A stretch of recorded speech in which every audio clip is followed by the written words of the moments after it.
Hi everyone. So this notes is going to cover talking about workplace ethics. So I'm going to switch here in a second to your split screen.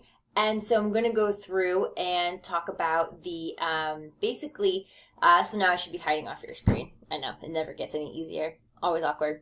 I'm going to go through and talk a little bit about ethics in the workplace, and this is the PowerPoint that I did post last week.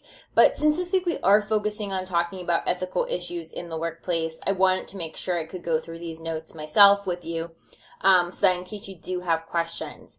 Now, the idea of ethics in the workplace, these are two questions I kind of asked you in your survey this week. What are work ethics in your opinion? And what is professionalism? We've talked a little bit about this in your own kind of areas. And so looking through the amazing points that you all made on your resumes and looking at the amazing points that you all did and talking about and highlighting your areas of expertise in your cover letters, it's really important to talk about work ethics because there's so many different issues that come up, especially in our current age, is 2018. So when we talk about work ethics, try to say that like 50 times faster. Don't, because it's really hard.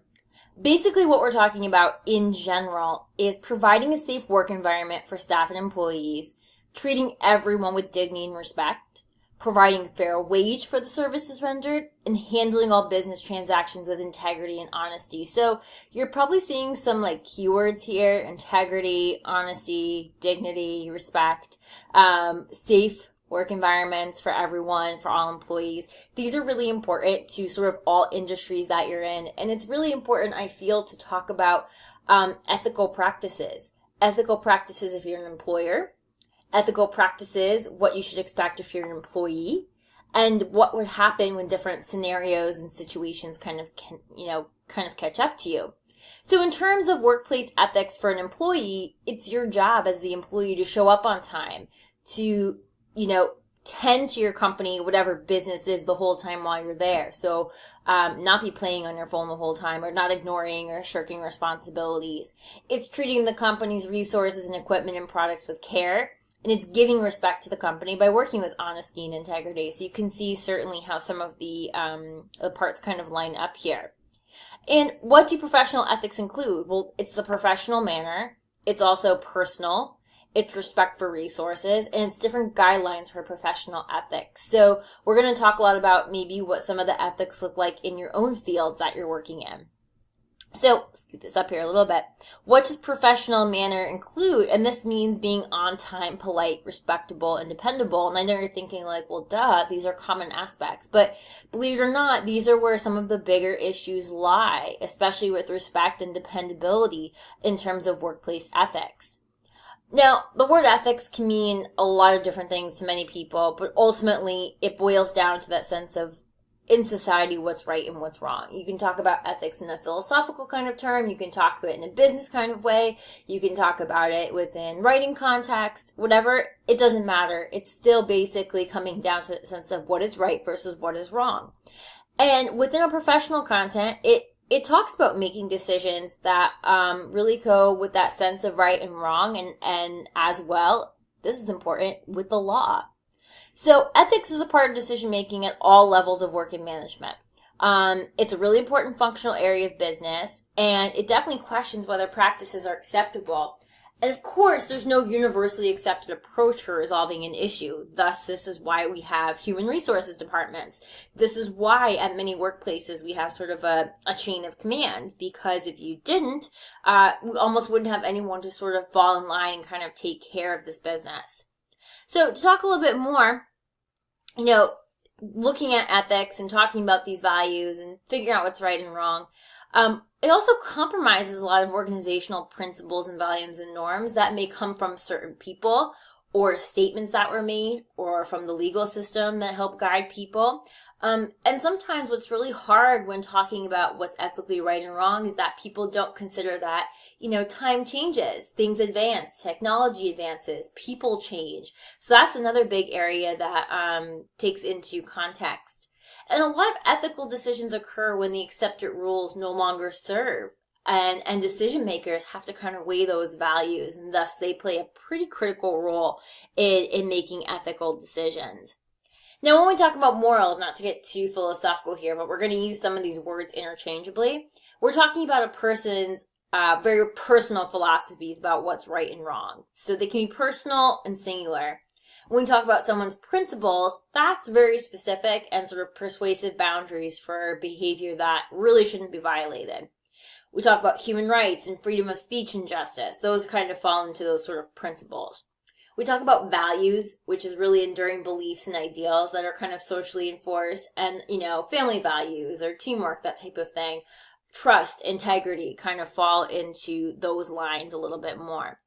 But I thought this was really interesting when I was looking up and talking about this with someone. They said nearly half of employees observe at least one form of misconduct in the workplace. And especially after the financial crises, when we had these market crashes, when we had Bernie Madoff scandals, amongst others. Even now, as a part of the Me Too movement, a lot of business decisions and activities, a lot of people and groups have come under scrutiny. And so a lot of what happened, especially after these crises, is that a lot of businesses didn't really regain trust after that. And that's a big portion. So I'm going to go through some very commonly observed misconduct in the workplaces. Now, some of these things can vary to degree and level of sort of, severity. So, for example, misuse of the company's resources. This could be simple as hey, stop taking supplies so much out of the cabinet. Or, this can go into something else in terms of money, stock, etc., money laundering. Abusive behavior. And remember, abusive behavior can be verbal, not necessarily physical. Harassments of any kind. Accounting fraud, conflicts of interest. Even defective products. That's obviously misconduct in the workplace. Bribery and, of course, employee theft can fall into that too. Within a lot of these, having good individual morals it's just not enough to stop all this misconduct. And so this is why a lot of companies have gone to having ethics training. They've gone to have workshops. They've gone to have counselors, psychologists, people come in, because these can often be very complicated decisions. There's sometimes no yes, no answer to them. So having these groups of individuals, these people, these sort of experts in the field who can guide and help identify these issues when they come up and the best way to solve them. I thought this was a really interesting chart too, sort of a timeline of ethical and socially responsible concerns. So if you look here, I'll zoom in a little bit.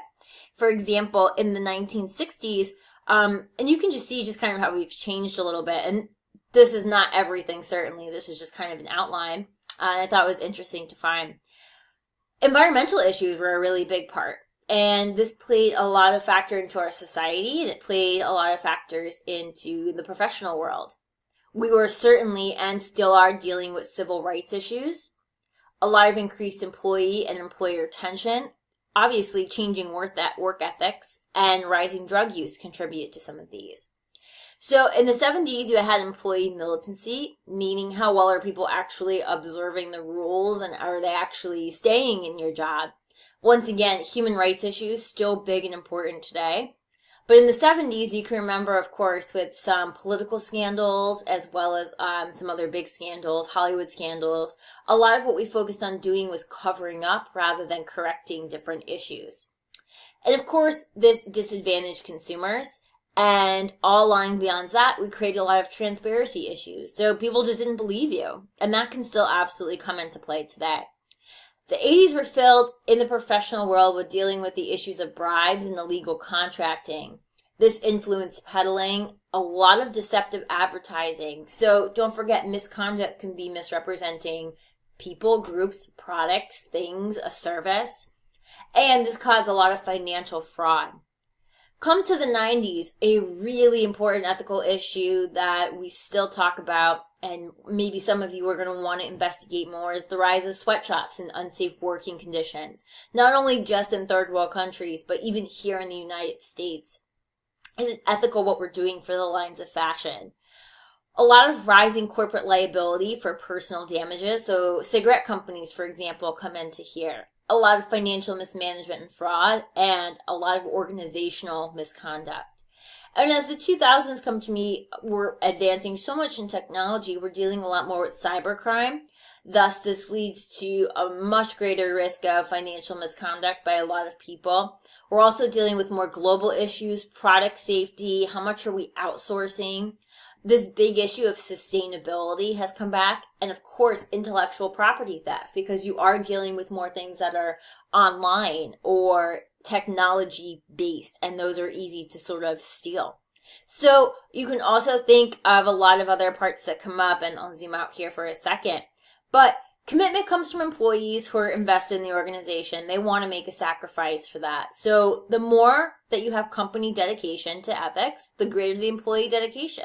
Thus, from that, you create a better, much more satisfying work environment. You're able to give not only a safe workplace, but competitive salaries and benefits and a lot of extra sort of add-on perks that can come after that.